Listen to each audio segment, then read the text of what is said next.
Hello, everyone. Hope you all are doing well and enjoying your uh, kind of end of the semester time. I know for some of you it may be a little bit stressful, but hang in there. We're almost done.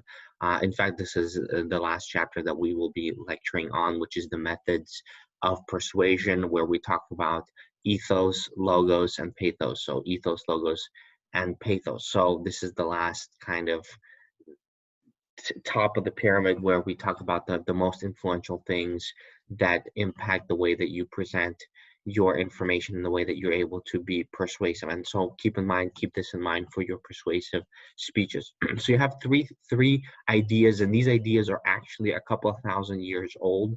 They've been around for a long time. It has to do with ethos, logos, and pathos, and you can say them, there's different pronunciations of them. That's how I pronounce them.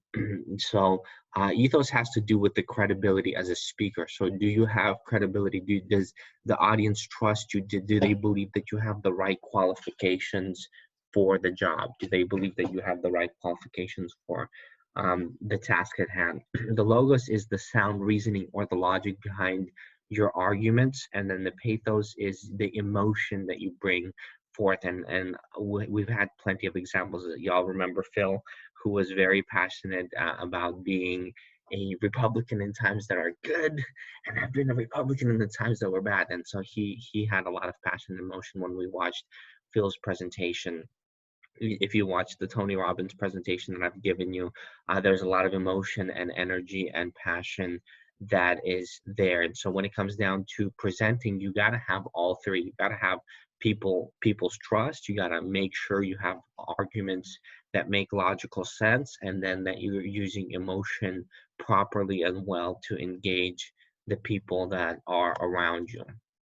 Now let's talk a little bit about the elements of credibility. Now there's three elements of credibility for ethos, or a couple of elements of credibility are competence, trustworthiness, and goodwill. So competence has to do with whether you know what you're talking about. And this comes down to your background. Do you have the knowledge that is necessary in order to present the information that you are presenting? Trustworthiness is, can we trust and believe you? Are you believable? And then goodwill, do you want what's best for the audience? So think of goodwill as your mom. Like most of you, have moms that really care about you and they want the very best for you. And for the most part, because of the biological bonding between mother and child, when it happens during the birthing process and during the growing process, most moms don't leave their kids behind. It's the dads that leaves the kids behind, right? So we could say that for the most part, most of your moms have goodwill towards you. They want what's best for you, and that's what we're looking for in a speaker. We want a speaker who really wants what's best for us, right? And that's where that element of credibility comes in. But we also want a speaker who is competent. That you can have your grandma lecture you about some subject that that you have, like organic chemistry or whatever, but she may not know what she's talking about, and she's trustworthy, she wants what's best for you, but she just doesn't get it, so she might not understand what is going on in your OChem class. So when it comes down to competence, you want somebody who also knows what it is they're talking about. Now, some of you have gotten instructors that are not very understanding, and they don't really have much goodwill towards you. They're like, you know what? It's tough. Suck it up. If you can't do it, then don't do it. Then just quit. Then give up. I've had instructors like that. I'm sure if you haven't had instructors like that, you will have instructors like that. And those instructors are, how would I say this? they're not the most likable, because they don't care about your goodwill. They don't have goodwill towards you, so they don't care about your well-being as much. They're like, you know what? If you can't do it, then you can't do it. Then you can't cut it. And it's kind of that cutthroat attitude. Sometimes you get it in the workplace. Where instead of having this team environment and team collaboration, you have people kind of more fighting against each other. So you want to have competence, you want to have goodwill, and you want to have trustworthiness in when it comes down to ethos. So how do you actually build that credibility? How do you actually make yourself seem credible? Now, the way that you do that is, one is you show your qualifications. So show your background, provide evidence or proof for why is it that you are a credible source. Provide justification for why it is that people should listen to you. Then you also want to have strong evidence, and strong evidence is strong proof for the information. I was impressed. I was pleasantly impressed, or pleasantly surprised, and also quite impressed with um, some of your sources for your informative presentations, because you had very credible sources present, that the sources were legitimate, they made sense, and they were from peer-reviewed journals. A lot of you used books, so they were very credible sources. So you had strong evidence. Good job. Keep doing it. Also, you want to establish common ground. You want to show the audience that they know what you're going through, they know what you're feeling. So this is where a compassionate doctor maybe shares with you about their own health struggles. Or like, so for example, if you go into the doctor and you're like very vulnerable because you're like, I don't know what's wrong, I'm feeling kind of sick, I'm feeling kind of off, I'm really worried about my health. And then the doctor can have a little bit of compassion and say, you know what, I've been doing that too. I've had a situation where I had a similar thing or whatever, and then that builds common ground, and that builds connection. Same thing with a friend. Let's say you just went through like a painful breakup, right? You don't want a friend who's just like, oh, there's plenty of fish in the sea, there's plenty of other options. You want a friend who says, you know what, I know how you feel, I know what you're going through, I know the pain, I know the loads of ice cream that you're gonna eat because of because you're recovering from a breakup. But no, all joking aside, it's the common ground is very, very important. It's that connection between you and the other person. Then you want to choose your words carefully. So remember, your words oftentimes determine the perception of your intelligence. So if you use intelligent words and you speak with intelligence, then people will perceive you as being intelligent. Respect conflicting opinions. So what you want to do is you want to, when the people have a perspective or an idea that conflicts yours, then just show that you understand that not everyone agrees. So it could be something as simple as, I realize that not everyone agrees with my position, but here's why I believe what I believe. So you want to show that you understand that not everyone is on the same page with you, or not everyone agrees with you, but you still have a position, you still have a point, you still have evidence, you still have an opinion, and that's important. And then practice delivery. This is very, very important. There's a lot of people who, just by being persuasive communicators, are able to get people to buy into whatever it is that they're buying into. So a lot of products are sold because of the popularity or the delivery of the person that is presenting.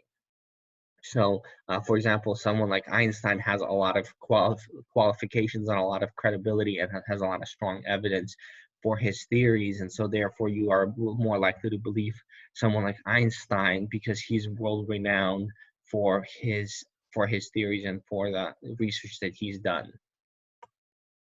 Now, another one is evidence and reasoning. So logos is logic, and that has to do with having good evidence and having good logic to back up that evidence. So what you're looking for is, you're looking for precise evidence, and then you're looking for compelling evidence. Now, precise evidence has to do more with like facts and figures. So I'm precise evidence here right off the example. Working smoke alarms cut your risk of dying in a house fire in half. Okay, so that's precise evidence. And then I'm compelling evidence. A fire started in the Jackson's kitchen at 2 a.m. last night. Fortunately, a smoke detector woke the family, and they escaped the blaze safely. So when it comes down to the content and to the information, precise evidence tends to be more detail oriented and focused on the facts. It's more short and to the point.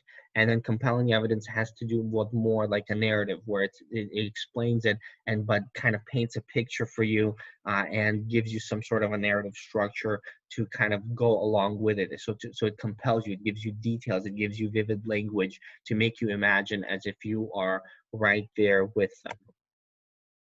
Now, we also have, in logos, we have inductive reasoning, and that's where you take facts, instances, or examples to make a claim. So, for example, if we're talking about climate change, we could say there is increasing pollution, there is microplastics are increasing in the oceans, there is What else is there? There's melting ice caps. All of these are signs that there's climate change. So you start off with specific examples, with specific illustrations, and then from those illustrations, then you come to general conclusions. So you come to an idea that is based on those specific examples. So, for example, what does it take to be a successful student? So you would say attendance, listening to lectures, doing well on exams and other assignments, being attentive to the class material, uh, et cetera, et cetera. So you would have those examples, and then you would say all of those things, if you do those things, are likely to contribute to your success in the course. So what you're doing is you're taking those examples or facts or instances or examples, and then you actually make a claim from those things. What are the qualities of a good pet? So you would say something like, as we've talked about before, someone that is, or something that's there for you when you're down, an animal that's excited to be with you, and an animal you can cuddle with, an animal that doesn't create too much of a mess. All of those things, all of those instances are examples of what the general conclusion is of a good pet. Now, there's four types of inductive reasoning. There's four types of inductive reasoning. So there's example reasoning, using specific instances to support claims. So you provide specific examples in terms of that inductive reasoning. And so I've given you some already examples there. So in this criteria, or in this category, we're talking about the representative examples of animals that have been, extinct, but now they're doing well. So we peregrine falcons are enjoying life in California. We caribou are doing well in Alaska. We panthers are fine in Florida. We bald eagles are thriving in Maine and North Carolina, and et cetera, et cetera. So claimed formerly endangered species are thriving, across the USA. And then comparison reasoning, arguing that two instances are comparable so that what is true for one is likely to be true for another one. So it's comparing and contrasting different things and saying, well, if this was how I felt in this situation, this is how I'm likely to feel in this situation. So, for example, comparing the war in Iraq to the war that we had for example, in Vietnam, and saying that the things that have happened in the war in Vietnam, or the challenges are similar to the challenges that we face in Iraq. Now, are they the same wars? No. Are they fought for the same reasons? Not necessarily, but comparison reasoning would try to establish that there is an actual similarity between the two. And what you can see in the picture is the current conflict in Afghanistan versus conflicts in Afghanistan versus historical conflicts in Afghanistan. The current conflict in Afghanistan versus current conflict in Iraq. So you're talking about the different, and you're comparing and contrasting the different conflicts there, and saying, is there similarity or is there difference? Now, another one is sign reasoning, arguing that something is true based on indirect indicators. So you could see certain signs, and then those signs actually lead you to a certain kind of conclusion. So, for example, signs that students are facing financial challenges. You have an indirect sign. You just see people in the employment office line. You're trading in a bike for a for a car, mac and cheese every night, and then you're selling your copy of your favorite movie or whatever. So when it comes down to indirect indicators, you have examples of specific, of specific things that they're not directly saying that people are financially challenged, but you could tell that people are financially challenged because they're eating the same food, trading in their cars for bikes. They're at the unemployment office, so you can tell from that.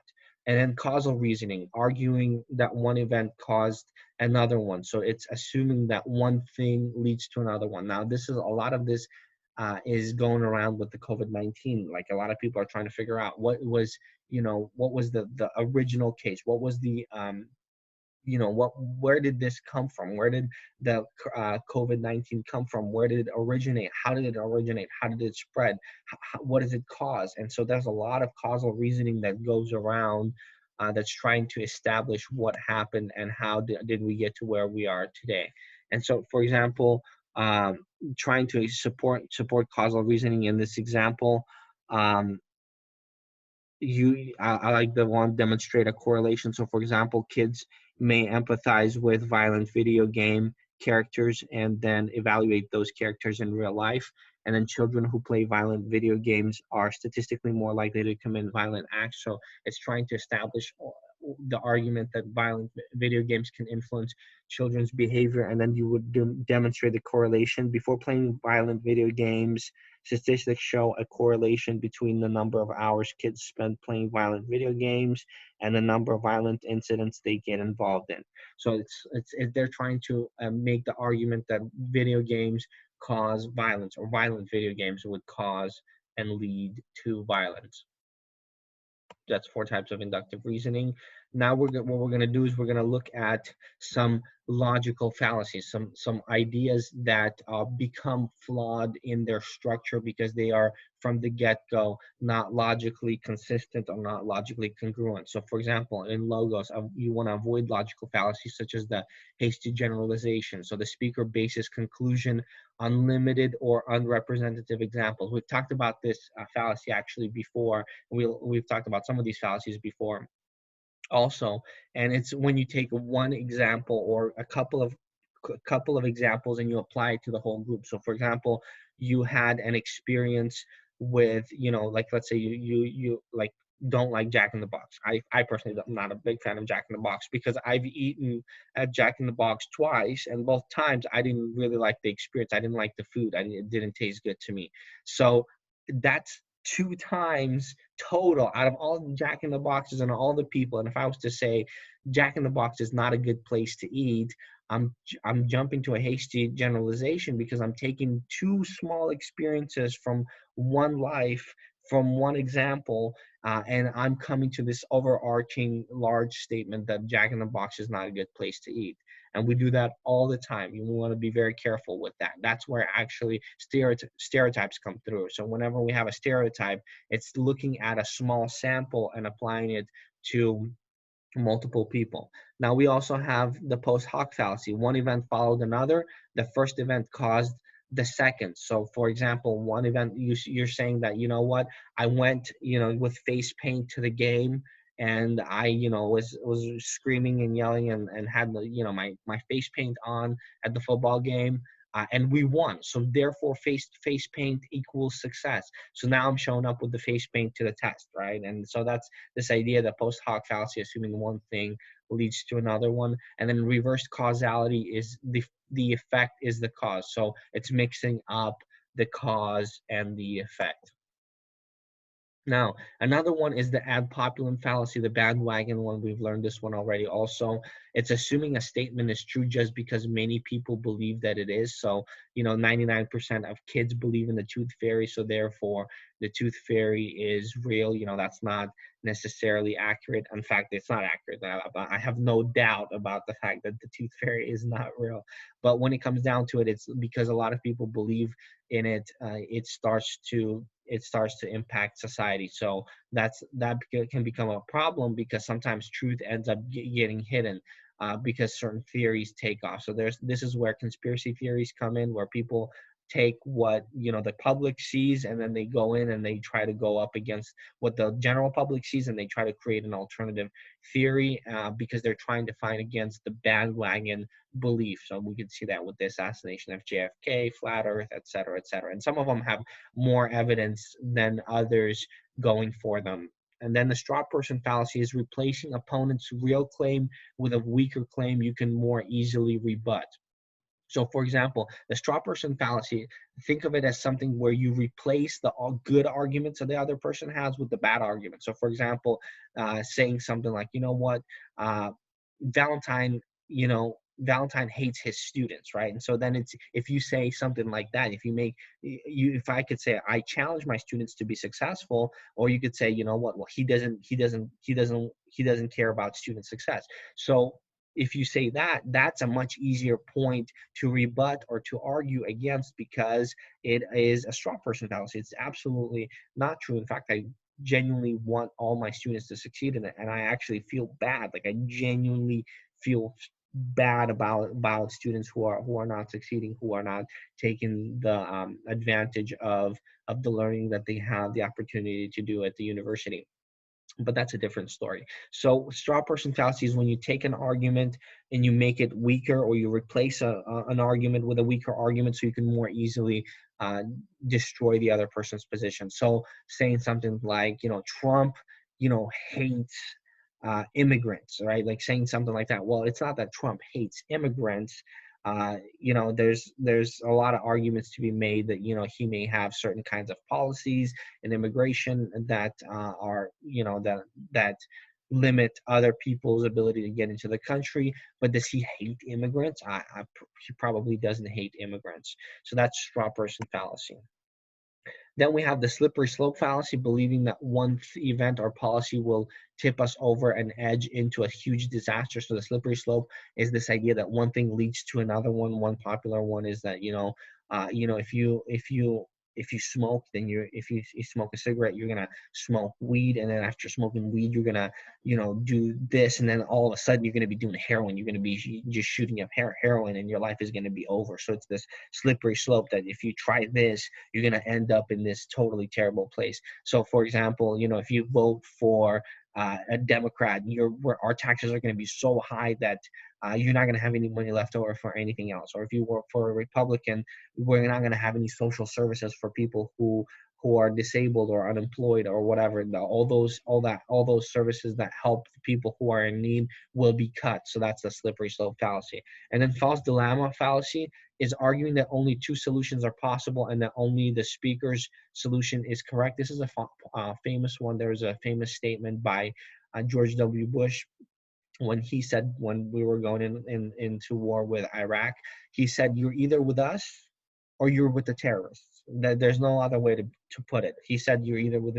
us, with countries who love freedom, or you're with the terrorists, or you're either with them." And so he created this false dilemma that there's only two options, there's only two things that are possible. And so he created a problematic only two option world. The world in oftentimes it's gray. There's a lot of in between. Maybe you're Switzerland and you don't want to be involved in armed conflict and war, and that's not what your country wants to do. But Bush puts you in a position of you're either with us and you go to war, or you're against us. So that's a problem that occurs with the false dilemma fallacy. Another one is the appeal to tradition, arguing that an idea or fallacy is good because people have accepted or followed it for a long time. So this has to do with doing something because it has been around for a long time. So the school system, our school system is based um, on the military model of creating soldiers. So when they were trying to figure out how do we create obedient soldiers, what they did is they created classrooms with lined up rows of people, and you had the people sit down, and you had the people sit there and listen quietly to a person up front who's the commander or the teacher, and you listen to the teacher and you take notes, and then the teacher asks you to tell him or her what it is that they said and communicated. They test you that way. There's a test. And then you either, if you obey properly and you pay attention properly and you take information in properly, you will be successful. And if you don't, you don't. But that's not how the real world works. The real world isn't always like the classroom. So in some ways it is, in some ways it isn't. So the appeal to tradition is we've done our educational system a disservice by not innovating. And so a lot of instructors will try to innovate and make in learning a little bit more engaging, a little bit more exciting than that. Um, but for the most part, we're still part of that old system of education. And then pathos, the fear appeal arguments present serious threat that audience can avoid. So it's scaring people, and so it's putting people into a state of panic or shock. Like, if you don't do your homework, you're gonna end up homeless and not have anything going for you, right? So it's this fear appeal where you create a sense of fear that by following the the dictates or the ideas of the speaker, you can avoid. So a lot of presidential candidates are going to be using fear appeals now as we near the election term. They're going to be trying to scare you from the other position and scare you into their position, or to get you to believe into what they are saying.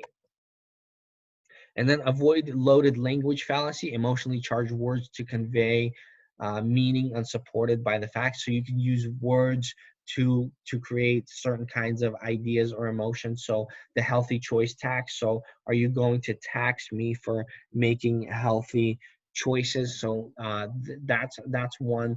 Another one is the example that I used. There's nothing better than bear. So using loaded language. So using there's nothing better than bear aspirin. You're saying that the best aspirin is bear, but in the reality, it's not bear. It's all the aspirin is the same. So you want to use language in a way that's fair and just and equitable, so that you're not emotionally manipulating people with your language.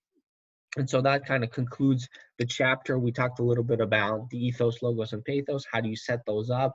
And you need to have all three to be engaging and to persuade the people around you. You need to have all three present in your presentations. So when we're talking about ethos, we're talking about credibility. When we're talking about logos, we're talking about logic. And when we're talking about pathos, we're talking about emotion. So thank you so much for your time, and I will see you next time.